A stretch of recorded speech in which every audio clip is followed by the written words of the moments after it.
మృగయ విహారార్థం వెళుతూ ఉండగా విష్ణు చిత్తుల పుత్రిక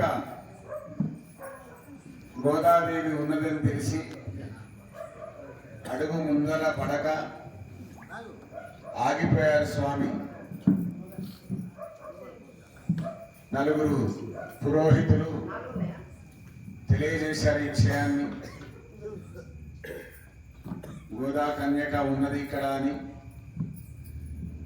మరి ఆమె యొక్క గుణగణాలు మా స్వామికి సరిపడతాయా సరిపోవా కాస్త తెలియజేయండి. అయితే స్వామి సేమ్ అదే సందర్భంలో మా అమ్మాయి కూడా అక్కడే ఉంటుంది. ఇష్టజిత్తుడైన మేము అంటే నేను ఆయన తరపున మాట్లాడుతున్నాను. అమ్మాయిని మేము చాలా గాఢంగా పెంచుకున్నాం. ఒకరోజు నా దగ్గరకు వచ్చి ఫలానా వ్యక్తిని పెళ్లి చేసుకోవాలి అని చెప్పేసి అన్నది. ఎంత గాఢంగా పెంచుకున్నాను ఈ అమ్మాయిని, మరి ఆ అబ్బాయి తగ్గవాడా లేదా అని మిమ్మల్ని అడగడానికి వచ్చాను ఇక్కడికి. ఆయన చూస్తేనేమో అక్కడెక్కడో ఎత్తులో ఉన్నాడు. ఆయన అందగాడా కాదా తెలియదు. చూస్తేనేమో అందరూ నల్లడివాడు అని చెప్పేసి అంటారు. ఒకటి రెండు మా దొంగ అని చెప్పేసి కూడా తెలిసిపోయింది. అది ఏంటి అసలు మొట్టమొదటి మీ అబ్బాయి యొక్క గుణగణాలని చెప్పి తర్వాత మేము ప్రొసీడ్ అవుతాం. మరి దొంగ అంటే దానికి ముందు వెనకాల ఏం లేదా? అది మీరు చెప్పాలి. నేను ఉన్నది మాత్రం ఒక్క రెండు పదాలు మాత్రం. దొంగ అంటే వెన్న దొంగనా? మీరు చెప్పాలంటున్నా. వెన్న దొంగనా కన్య దొంగనా ఏందో మీరు చెప్పాల్సింది.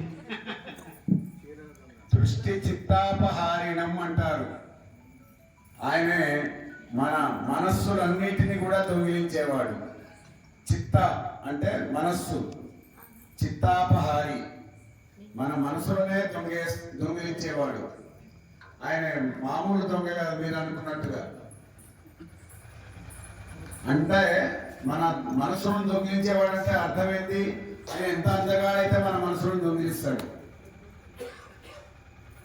అందమే సరిపోదు, ఇతర గుణగణాలను కూడా చెప్పండి. ఆయనకి ఏంటండి చతుర్దశ భువనాధీశ్వరుడు. ఆయన 14 లోకాలకు అధీశుడు. సౌలభ్యం, సౌకుమార్యం. మరి ఇంకేం కావాలి మీకు? సముద్ర గాంభీర్య అంటారు. గంభీరంగా ఉంటాడు. సముద్రం ఎంత గంభీరంగా ఉంటుందో అటువంటి మేను. ఆయన ఛాయ కూడా సముద్రం నీలివర్ణం ఎట్లాగైతే మేఘాలు ఉంటాయో అటువంటి మేఘవర్ణుడు. మీరు అనుకున్నట్టుగా నల్లని వాడు కాదు. అంటే అది వర్ణనాతీతం. రంగైతే కరెక్టే. రంగు అనేది కరెక్టే కానీ మనం వర్ణించడంలో తేడా. నల్లనయ్య అంటున్నారు మీరు, కానీ అది నీల మేఘవర్ణుడు ఆయన. అదే వర్ణించడం అంటే అదే కదా నీల మేఘనాథుడు. అంటే ఇప్పుడు స్వామివారు దొంగ అని మీరు అంటున్నారు. అది ఏ దొంగ? ఒక రకమైన దొంగ. మీరు అంటున్నారు దొంగ, మేమనట్లే. మీరు ఒప్పుకున్నారు కదా మాది మనసులో తెలుసుకునే దొంగ అన్నారు. అవును. అంటే మా అమ్మాయి ఇష్టపడక ముందే దొంగతనం చేసినట్టే కదా. చేసిండు కాబట్టి ఇక ఆమెకు స్వామివారికి లొంగిపోయాడు మా అమ్మగారు. అది ఎంతవరకు సమంజసం చెప్పండి? మేము మనస్ఫూర్తిగా స్వామివారిని ప్రేమించాలి. మా అమ్మాయి దొంగిలించినాక మరి ఏం చేస్తాం? మనస్ఫూర్తిగా ప్రేమించిందండి. ఆమె గజమాలన్నీ కూడా ధరించి నేను కృష్ణునికి తగుదునా తగనా అని నీటిలో నూతిలో ఆ అద్దంలో చూసుకుందట. అదే దొంగిలించినాక మనసు ఆమె ప్రేమించింది. అదే దొంగిలించినాక ప్రేమించిందని మేము అంటున్నాం. ఇంకొక విషయం ఏంటంటే ఆయన ఎంతమంది మనుషులను దొంగిలించాడు ఇంతవరకు తెలియదు. మా అమ్మాయి ఇచ్చిన తర్వాత మళ్ళీ ఇంకా దొంగిలిస్తాడు మనుషులని. అదొకటి. అది మీరు మాకు క్లియర్ చేయాలి. ఎంతమంది అంటే 16,000 మంది గోపికలు అన్నారు.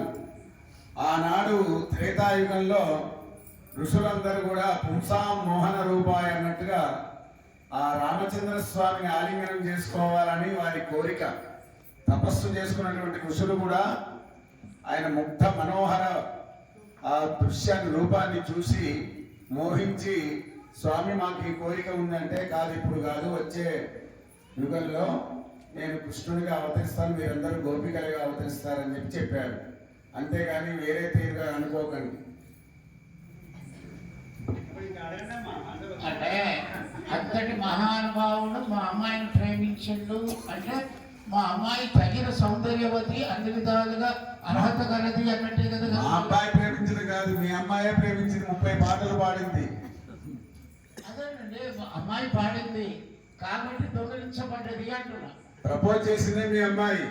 అయ్యో మేము మొదటి వాక్యంలో మీరే చెప్పారు. ఎవరో మన విహారానికి వచ్చినప్పుడు అమ్మాయిని చూశారు, అమ్మాయి మీద మనసు పడ్డాడని చెప్పేసి అంటే మీ ద్వారా పంపించారని మీరే అన్నారు. ఫస్ట్ మీరే అన్నారు కాబట్టి కాదండి, మీ తరఫున ఒక 4 స్వాములు వచ్చి ఇక్కడ మా కన్యక ఉన్నది అని చెప్తే అడుగు ముందాము పాట ఆగింది అంతే. అయ్యా మరి ఇంతమంది గోపికలు ఉన్నాడు పాపం, మా అమ్మాయి తెలియదయ్యా. ఇప్పుడు అష్టభాగలు 10-16 వేల మంది గోపికలు ఉన్నట్టు తెలవక ప్రేమించింది. కానీ ప్రేమించినప్పుడు నాకు ఇట్లా ఉన్నది, నా బ్యాక్గ్రౌండ్ లేదని చెప్పాలి. అంతమంది గోపికలు ఉన్నా 16,000 మంది గోపికలు ఉన్నా ఆయన నెమలి పింఛం ధరిస్తాడు. ఆయన దాన్ని ధరించడం వల్ల బ్రహ్మచారి అనే అర్థము. అది ఇంతమంది భార్యలున్న బ్రహ్మచారి అంతే. నేను నమ్మాలి. అనాది బ్రహ్మచారిణే నమః అనే స్తోత్రం ఉంటుంది కృష్ణాష్టోత్రంలో, చూడండి. అయ్యా అది రాసింది వారికి సంబంధించిన భక్తులు. మా అమ్మగారి తరఫున కూడా బంధించిన వాళ్ళు బంధిస్తూనే ఉన్నారు. ఏమని బంధించారండి? దండాలమ్మ దండాలమ్మ ఓ అడ్డాడమ్మ, నిన్నే మదిలో కొలిచితివి, నీ పూజలు చేసితివి, కరుణ చూపి కాపాడో చల్లని తల్లి, ఆపదలను ఆదుకునే అమ్మవు నీవే, ఆదరించి రక్షించే తల్లివి నీవే, కరుణ చూపి కాపాడో చల్లని తల్లి అని ఇంకా ఎన్నెన్నో ఉన్నాయి. కానీ మేము ముఖ్యంగా ఒకటే చెప్తున్నాం. మమ్మల్ని కూడా మరి మా స్వామి కూడా చాలా మంది వ్రతమముంచత, జపమముంచత, తపమముంచత ఆయన ముగ్ధ మనోహర రూపాన్ని చూసి వాళ్ళు చేసే తపస్సును, వాళ్ళు చేసేటువంటి జపాలను అన్నిటిని కూడా వదిలేశారట ఋషులు. అంత సౌకుమార్యంగా, అంత రూపం ముగ్ధ మనోహరంగా ఉంటాడు కాబట్టి. మా స్వామి కూడా పోయిన వాళ్ళు చాలా మంది ఉన్నారు. అయ్యా మా గుడ్డలను దొంగలించిన ఎంతమంది అయినా ఉంటారయ్యా. ఏం దొంగిలించారు? మాట్లాడట్లేదు, మీరే మాట్లాడాలి. ఏం దొంగిలించారండి? మనసును దొంగలించారు. అందుకని దొంగ కదా, అంతమంది మనసును దొంగలించినగా వాడు బయట రైనట్టే కదా. ఇప్పుడు మన దగ్గర ఓట్లు పైసలు ఇస్తే ఓట్లు ఇస్తున్నారు, వాళ్ళంతా దొంగలించినట్టే కదా. నువ్వు అనుకుంటున్నావా? అది ఎవరో కాదో చూసావు. మీరు అనుకున్నట్టుగా మామూలు దొంగ కాదండి ఆయన, పెద్ద దొంగ.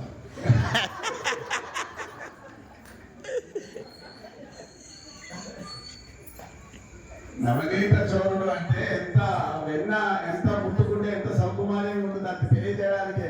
ఆయన మనస్సు కూడా నవనీతం లాంటిది. అన్నింటినీ మేము ఒప్పుకున్నాం. కానీ కోసం వల్ల ఆ దొంగ అన్నదే మాకు డౌట్ వస్తుంది. నవనీత చోరుడు అని చెప్పండి మీరు. దొంగ అంటే ఎలా?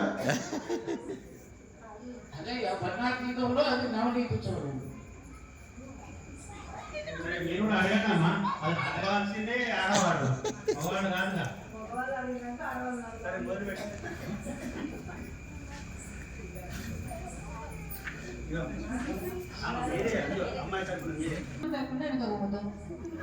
ఆయన కళ్యాణ గుణగణాలను ఎవ్వరు కూడా లెక్కించలేరు. నక్షత్రాలను ఎట్లయితే లెక్క పెట్టలేమో ఆయన కళ్యాణ గుణాలను కూడా ఎవరు లెక్కించలేరు. అంత కళ్యాణ గుణ సాగరుడు ఆయన.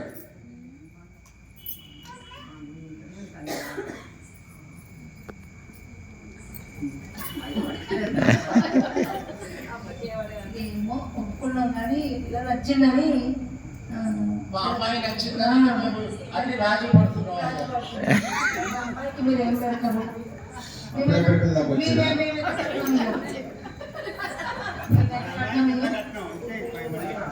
అసలు మా అబ్బాయికి మీ అమ్మాయి తగ్గుతుందా తగదా ఏంటి అసలు? గుణగణాలు చెప్పమంటే అప్పుడే బంగారం బట్టలు అంటే మీ అబ్బాయి తగ్గ మేము ఆలోచిస్తున్నాం. మీరే అన్నారు కదా మా యొక్క స్వామి గుణవంతుడు, అన్ని లోకాలకు అధిపతి, అంతటి మహత్తుడు గలవాడు. ఒక అమ్మాయిని ప్రేమించిందంటే ఆ అమ్మాయిలో అన్ని గుణగణాలు ఉంటేనే కదా మా అబ్బాయి ప్రేమించలేదండి, మీ అమ్మాయి ప్రేమించినట్టుంటే వచ్చింది కదండి అమ్మాయిని చూడటానికి. ఆయన హృదయ విహారార్థం పోతుంటే చెప్పారు, మీ వాళ్ళే చెప్పినారు వచ్చి, అయ్యా ఇక్కడ మా విష్ణుత్ర గారి ఆ ప్రియ పుత్రిక ఉన్నది, కాస్త వచ్చి చూసుకోండి అన్నారు. కానీ మా వాడేం ప్రేమించలే. అనంతరం చూస్తారా?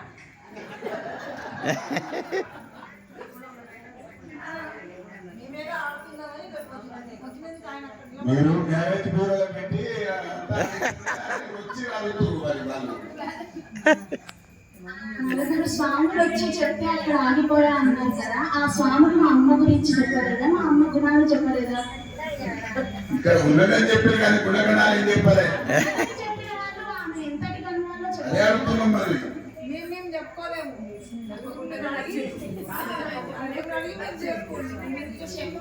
వాళ్ళు చెప్పగానే నచ్చారు, ఇక్కడి వరకు వచ్చారు, ఏమీ తెలియకుండానే వచ్చారా?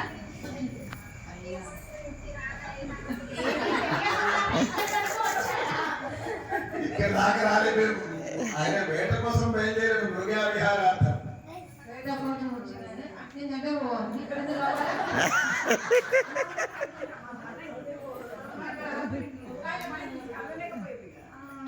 ఆ స్వాములు తిరు స్వాములు ఆపి అడుగుతున్నారు.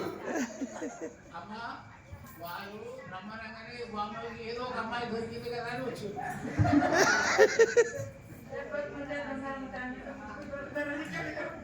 మా అబ్బాయి గారు తక్కువండి, అష్ట భార్య ఉన్నారు ఆయనకు. ఈ నోటి నుంచి ఎప్పుడు వస్తుందా అని చూస్తున్నారు. అష్టభాగ్యాలను చూసుకొని మా అమ్మ చక్కగా చూసుకుంటారని నమ్మకం ఏంటి? దాంట్లో ఏ మాత్రం డౌట్ లేదు.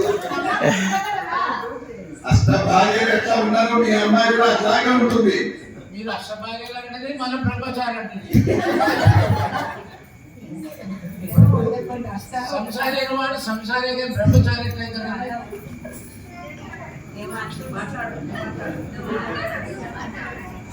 మీరు అష్టభాగ్యాలని మీరు ఒప్పుకున్నారు అంటే మా చెవులో పెద్ద పెద్ద పూలు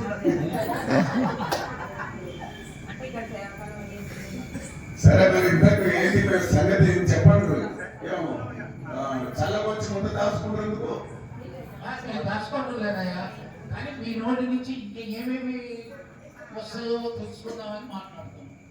మా స్వామికి ఏంటండి చతుర్దశ గుణాలు అని చెప్తుంటే, అవునండి మా అంతటి స్వామి మా అమ్మాయిని ఒప్పుకున్నట్టే మా అమ్మాయి కూడా అన్ని గుణగణాలు ఉన్నట్టే. మేమే ఒప్పుకోలేదండి, అప్పుడే ఒప్పుకునేదాకా లోకంలో ఉన్నటువంటి ఐశ్వర్యములన్నీ మా అమ్మలోనే ఉన్నాయి. మా అమ్మ మీ స్వామి పక్క కొట్టి ఇంకా అందంగా కనపడుతుంది. ఆమెకు ఎప్పుడు టైం దొరకలేదు. ధనుర్మాసం శీతాకాలంలోనే దొరికింది ఆ టైం. ఎండాకాలం చేర్చుకో వస్తాం. ఎండాకాలం అయితే ఉష్ణం ఉంటుంది కాబట్టి శీతలం ఉంటుంది కాబట్టి శీతాకాలంలో ఉండాలి. మరి ఏంటండి ఆ దండాలు ఏంది వేసుకొని స్వామి పంపడం ఏంది ఉచ్చిష్టం కదా అది. ఒకసారి ధరించిన తర్వాత వేరే వాళ్ళు పనికిరావు కదా అది. స్వామివారు ఇష్టపడుతున్నాడు కాబట్టి స్వామివారే ఇష్టపడుతున్నాడు.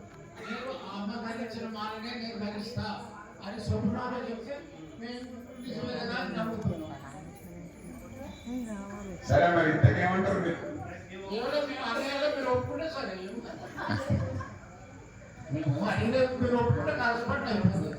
మేము అడిగినా మీరు ఒప్పుకోవాలి. ఆమె మీరు అడిగింది ఇస్తారా అని వెంటనే ఇస్తావా అని అన్నాడు. అమ్మాయిని ఇస్తారా? అదే మా ఈ కోరికలు ఒప్పుకుంటే అమ్మాయిని ఇస్తాం. వరకంటే వెలిగారా మరి? అయితే మొట్టమొదటి స్వామివారికి సర్వలోకాలలో సర్వాధికారి కాబట్టి మా ఆయన ఎక్కడ ఏం చేసుకుంటాడు? మా అమ్మే ఐశ్వర్యం. సరే మరి ఏమి చేయకుండా మరి పెళ్ళైనా గ్రాండ్ గా చేస్తారా? గ్రాండ్ గా చేస్తామండి. లైట్లు చాలా పెడతాం. గ్రాండ్ అంటే లైట్ ఎక్కువ పెట్టలేదు కదా. ఎక్కడ పూలు చాలా తెచ్చి పూల దగ్గర చుట్టూ కడతాం. నైవేద్యానికి ఇంట్లో చూపిస్తే సరిపోతుంది.